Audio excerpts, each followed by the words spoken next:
Yang Mulia. Pemirsa, Presiden Amerika Serikat Donald Trump kembali dicalonkan oleh Partai Republik Amerika Serikat untuk maju sebagai calon Presiden Amerika Serikat. Penempatan ini dilakukan Senin malam waktu setempat di negara bagian North Carolina. Dalam konvensi Partai Republik yang digelar dengan protokol kesehatan, Donald Trump berterima kasih atas pencalonan dirinya juga dukungan dari masyarakat. Tidak hanya itu, Trump juga meminta kepada pendukungnya untuk bersama-sama mengawasi jalannya pemilu, karena menurutnya potensi kecurangan sangat besar. Pemilihan Presiden Amerika Serikat akan digelar tanggal 3 November 2020, di mana Presiden petahana Donald Trump akan menghadapi mantan Wakil Presiden era Barack Obama, Joe Biden, yang menggandeng Kamala Harris sebagai pasangan calon Presiden dan Wakil Presiden dari Partai Demokrat. Sebelumnya Presiden Donald Trump sempat mengusulkan untuk menunda pelaksanaan Pilpres 2020 karena menurutnya sistem pemilihan yang akan dilakukan secara mail-in di tengah pandemi COVID-19 berpotensi diwarnai kecurangan yang masif.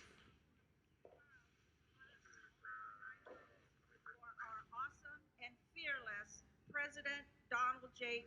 Pemirsa, beberapa jam lagi, hari kedua Konvensi Nasional Partai Republik akan berlangsung dengan format yang hampir sepenuhnya virtual. Presiden Amerika Serikat Donald Trump yang akan tampil dari Gedung Putih, dan kita terhubung dengan Patsy Widakuswara, koresponden VOA yang melaporkan langsung dari Gedung Putih, Washington DC, Amerika Serikat. Patsy, bagaimanakah jalannya Konvensi Partai Republik kali ini? Apakah berbeda dengan Konvensi Partai Demokrat pekan sebelumnya? Kalau konvensi Partai Demokrat minggu lalu itu hampir sepenuhnya virtual, kecuali pidato oleh calon Wapres Kamala Harris dan calon Presiden Joe Biden. Namun kalau untuk konvensi Partai Republik minggu ini, itu hari pertama dilakukan di Charlotte, North Carolina, baru sisanya kemudian akan hampir sepenuhnya virtual, kecuali pidato-pidato yang disampaikan oleh Presiden Trump, kemudian Ibu Negara Melania Trump, dan beberapa pejabat administrasi Trump yang lainnya akan dilakukan di Gedung Putih.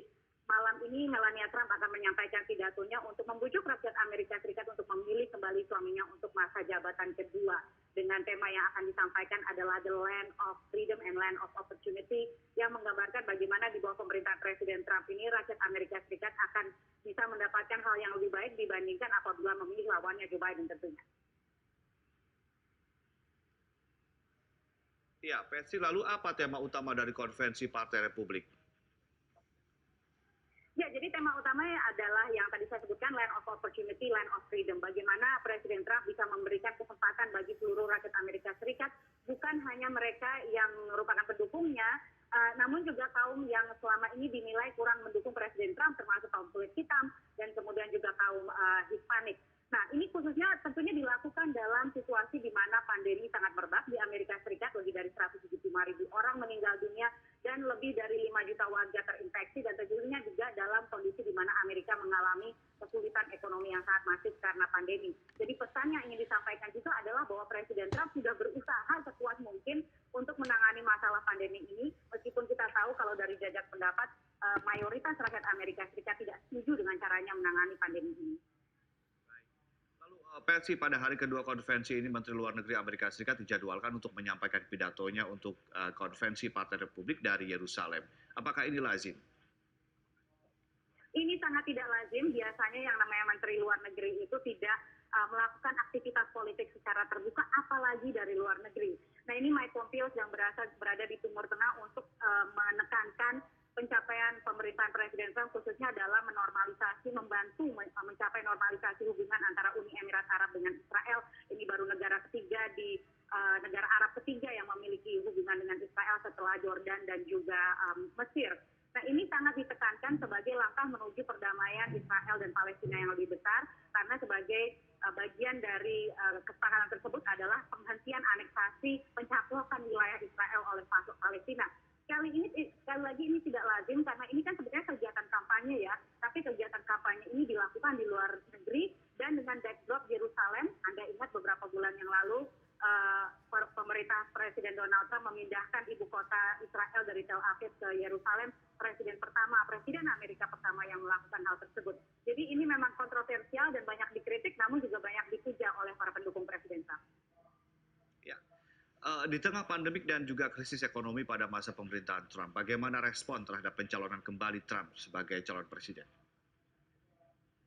Ini sebetulnya yang paling berat ya bagi Presiden Trump, karena sebelum pandemi ini menyebar, itu sebetulnya catatan ekonominya kuat sekali dan hampir semua jajak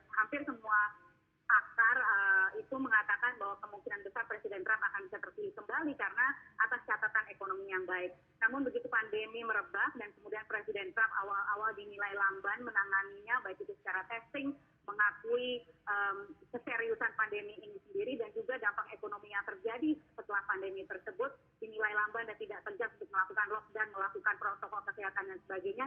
Ini sebetulnya yang menjadi tantangan baik dalam konsistensi Partai Republik ini dan juga dalam 2 bulan ke depan menuju Pilpres Amerika Serikat 3 November untuk meyakinkan warga Amerika Serikat bahwa meskipun selama ini awalnya Presiden Trump dikritik dalam hal menangani pandemi, selama masa jabatan kedua dia akan lebih baik dalam menangani hal ini dan bisa membangkitkan kembali ekonomi Amerika ke titik seperti sebelum pandemi. Baik, terima kasih Patsy Widakuswara atas laporan Anda langsung dari Washington DC, Amerika Serikat. Dan pemirsa, demikian Headline News pukul 5 waktu Indonesia Barat. Headline News berikutnya akan kami hadirkan 1 jam mendatang.